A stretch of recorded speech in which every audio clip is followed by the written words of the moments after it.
but he's 19 and it's naive to expect, he might get more game time as a result, but it's naive to throw him in at the deep end sort of thing.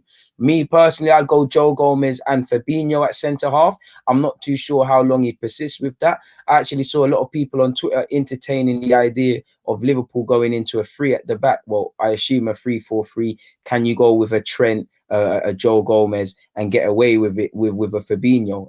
I don't know. I think you could. I think Trent could do that role, but I'm not too sure if they want to do that.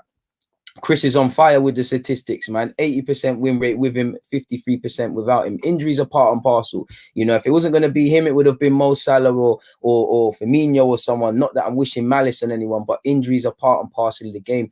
They're going to have to fix it. I still think they're going to be up there in terms of the league title, but it is a significant blow. There's substantial league football to be played. There's substantial Champions League football to be played. And without Van Dijk, it significantly weakens them regardless. Spurs... Man said Spurs. Liverpool have been shaky defensively all since the season has started, much like everybody, even with Van Dijk. So where are they going to be without it? So we're going to have to see. We're going to have to really see what happens, people. We're going to have to see what happens when your lighter won't work. Not too sure what you're on about there, but you have to come out. You're not serious. But anyways, back to Van Dijk. It's a significant blow, and you can imagine, they have to act in January and sign a centre-half. I'm not too sure if they're going to sign someone of the same standard as Van Dijk because of the money required, or what area they're going to go, because, apparently they looked at Brighton's Ben White, for example. He's going to cost a premium with the British tax that gets added onto a lot of young players. There are, scouts. You'd imagine scouts at Liverpool have been bringing up dossier reports on centre-halves, so there must be someone. I mean, imagine if Emre Can was still in the team. That's someone that could have helped, because I'm sure he can slot in that centre-half. Not that I'm saying that is the best. That's the best choice. For me personally, at least for the next 2.5 months, I'd go Fabinho at centre-half. I still think they're up there to win the title because, looking at the Prem, everybody in the league is shaky defensively. I don't think any, apart from Aston Villa, ironically, looks close to solid defensively. So Liverpool is not something to read into.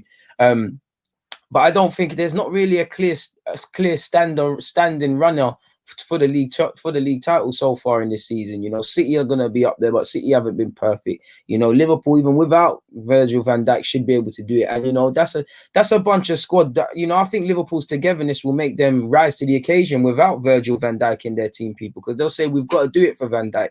You've got Henderson, you've got some elite mentality people there.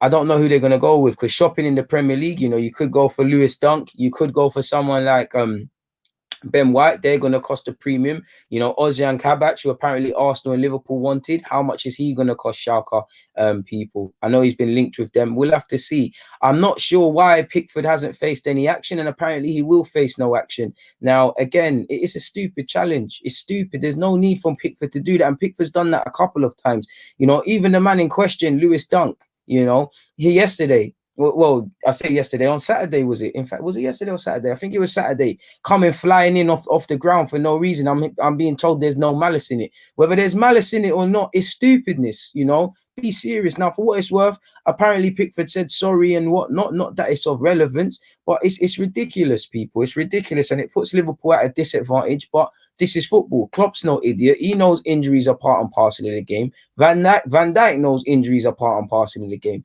Granted, you don't want it to happen like this, but it is what it is.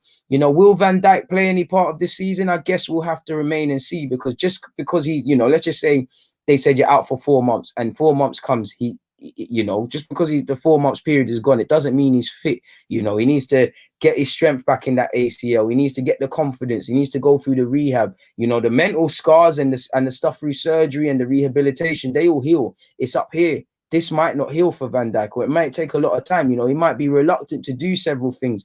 I don't think he will, but he might be reluctant to do several things because of the injury, or he might be doubting himself and whatnot. So we'll have to see, man. So, and you also got to remember, at 29, there's the Euros. He's not going to get to play through sheer age. He's still got a number of years left in the game, but you could imagine he's not going to get too many times to represent Holland at the top level, people.